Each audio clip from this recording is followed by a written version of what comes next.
સુરતમાં એસકે સુરત દ્વારા મેરેથોન દોડનું આયોજન કરાયું હતું, જેમાં ફિલ્મ સ્ટાર અને સાથે ગુજરાતના ગૃહ રાજ્ય મંત્રી, સુરત પોલીસ કમિશનર સહિતનાઓ હાજર રહ્યા હતા.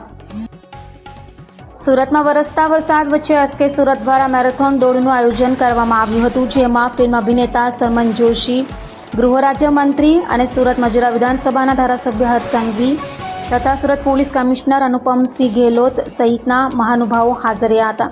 તો એસકે સુરત મેરેથોન દોડમાં મોટી સંખ્યામાં સુરતીઓ જોડાયા હતા અને વરસતા વરસાદમાં દોડ લગાવી હતી.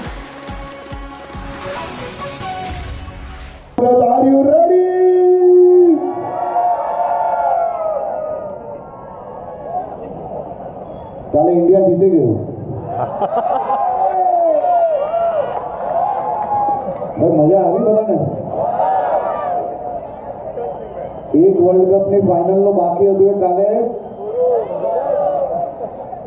કેટલા વાગ્યા તક રોડ પર બધા મજા કરી? કેટલા? કોઈ તકલીફ તો નથી પડી ને? સંભળાતું નથી બરાબર? બધાને મજા આવી? પોલીસ है ना आपो ચાલો બધા લહેર સાથે કરજો. આજે પહેલી વાર સુરતમાં આટલા મોટા પ્રમાણે વરસાદમાં તમને સૌને દોડાવવાની સુરતની અંદર એવી રવિવારના વહેલી સવારે પ્રયાસ કરનાર દિવ્ય ભાસ્કર ગ્રુપ અને એસકે ગ્રુપ બધાને જ હું ખૂબ ખૂબ અભિનંદન આપું છું.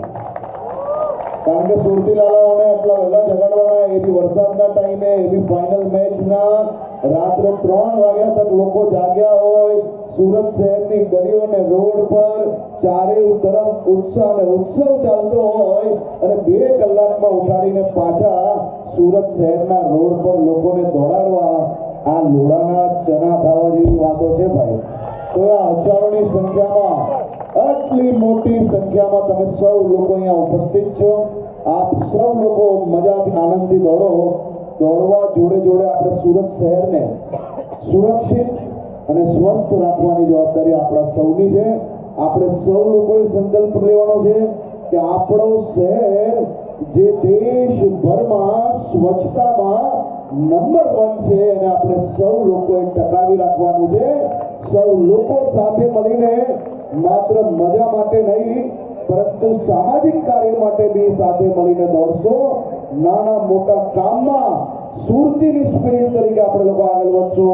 આપ સૌ લોકો ફરીથી ખૂબ ખૂબ અભિનંદન અને આપ સૌ લોકો મજાથી દોડો એવી શુભકામનાઓ. આભાર.